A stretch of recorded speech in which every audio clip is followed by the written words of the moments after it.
Before I start, I want to frame it with something my third grade teacher told me.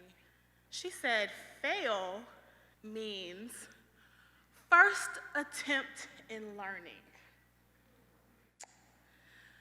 And I am learning that you should never buy Spanx a size smaller than you are. Right now, at this moment.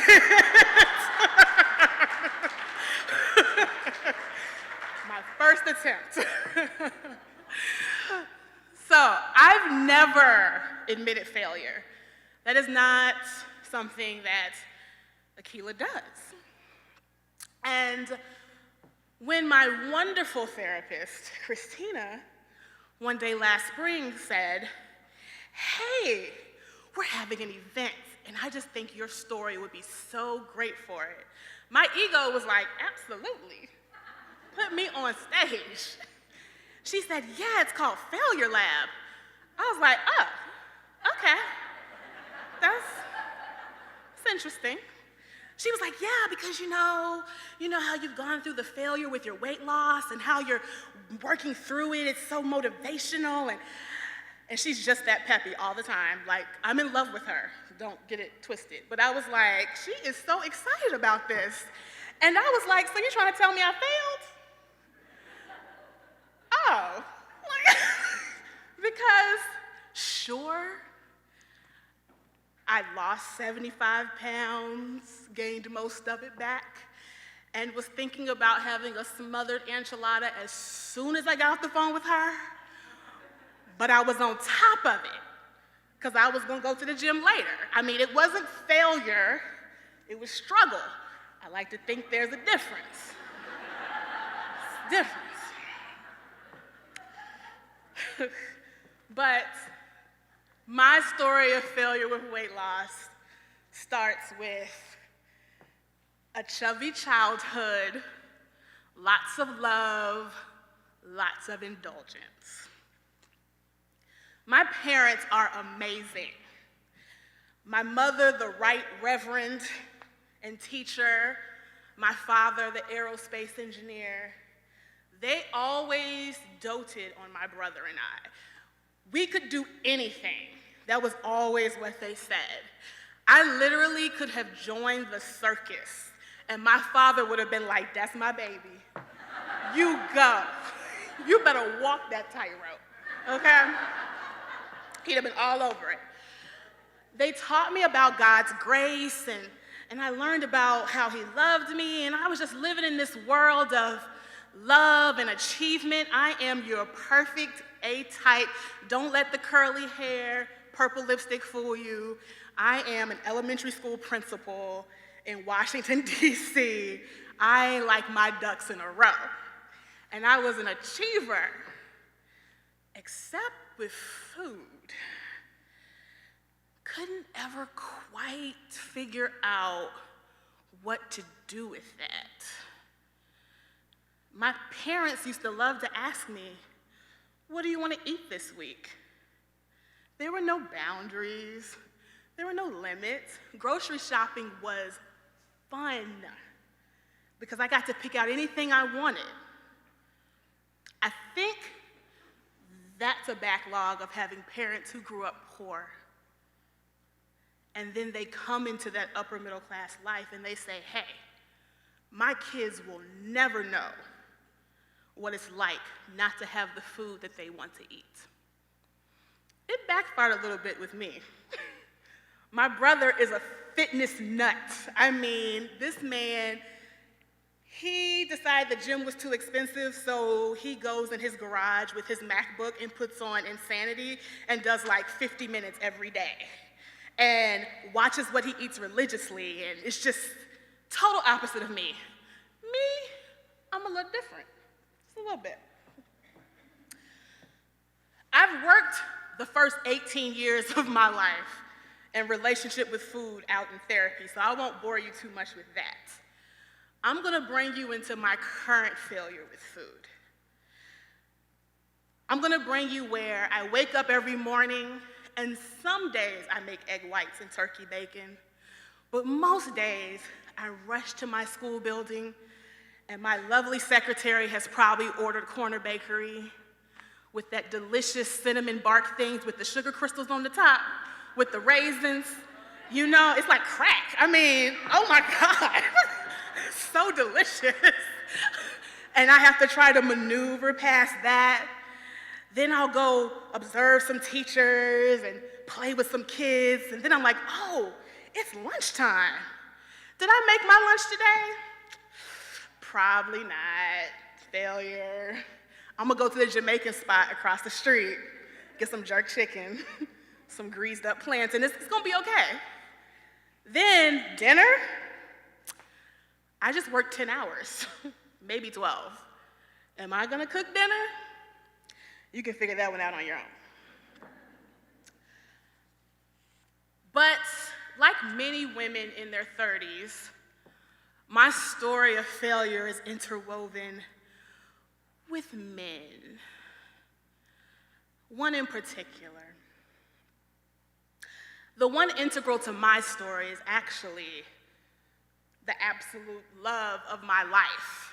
Has been since I was 12. It's pretty deep, serious stuff. We're gonna call him partner. I've never had a problem catching the attention of men. Never. And I never understood it. I mean, yeah, I'm smart. I'm pretty funny. I told you I don't fail, right? I'm like Jesus, like, I don't fail. I never fail, okay? But I was fat. I'm like, I'm fat. So I thought they were idiots. So I would dump them. Like, you can't be that smart. You're trying to get with this. Like, I don't know what's going on with that. And partner would watch year after year. He'd watch me get them, burn them, leave them. He watched me get my heart broken a time or two. And he decided, that chick is not doing that to me. But one day we had a conversation, and we were like, it's supposed to be us. The love story is us. Why did it take us so long to figure it out? And he was like, so about your weight. I heard the gasp.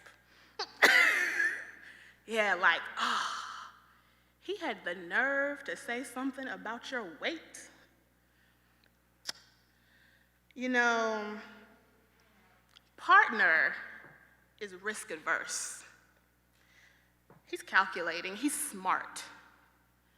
He was like, if you haven't dealt with this, and while you're doing this to yourself, you're not gonna be ready for the love story that awaits us. Now, y'all know I wasn't feeling that, right? And y'all know, because he's a man, that it didn't come out that clean. Wasn't that tight of a delivery.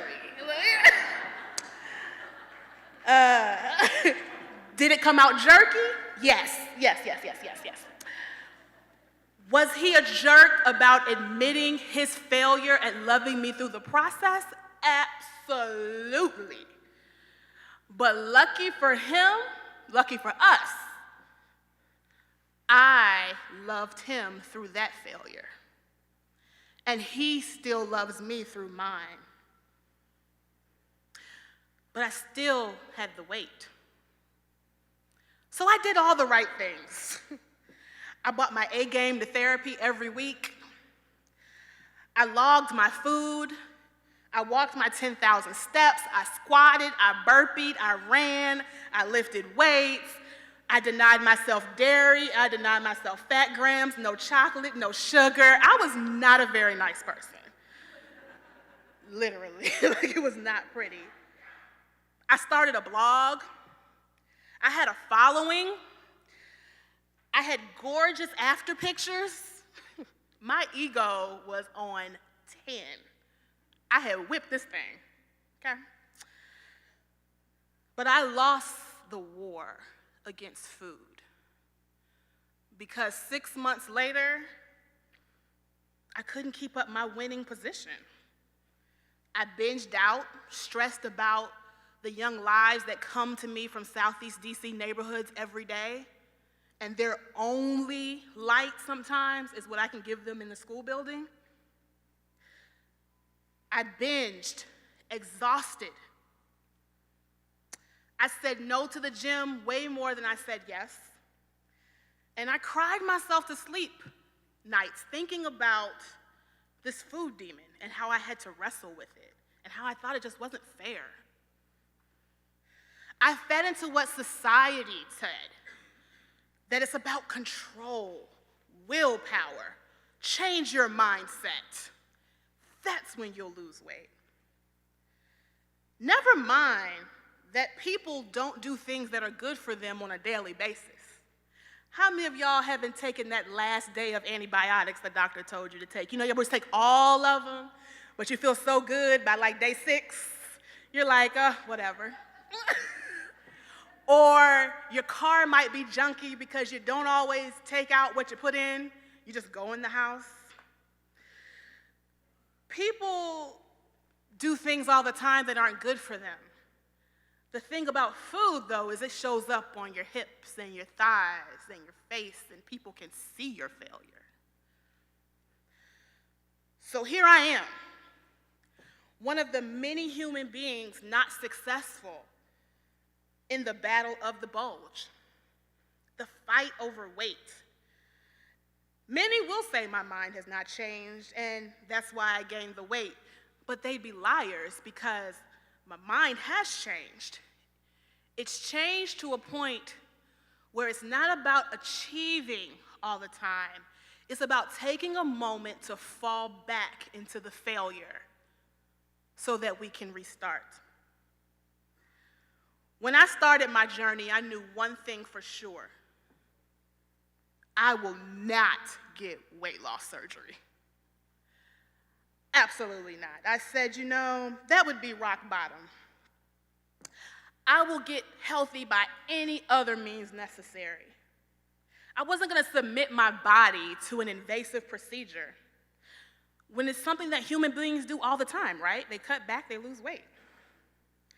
Well, my friends, welcome to my rock bottom.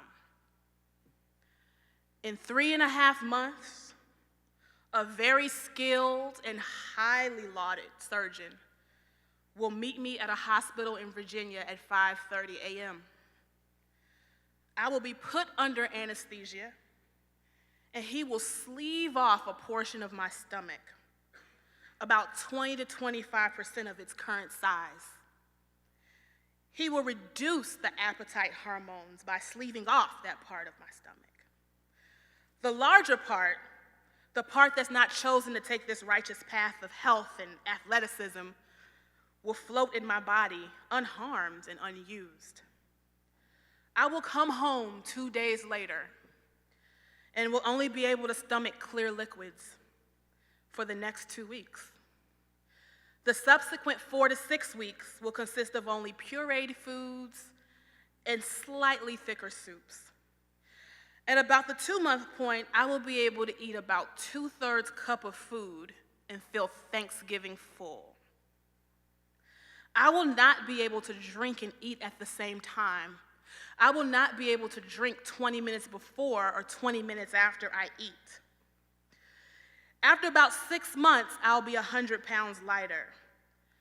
And I will still have to go to work and make it past the corner bakery cinnamon bark bread.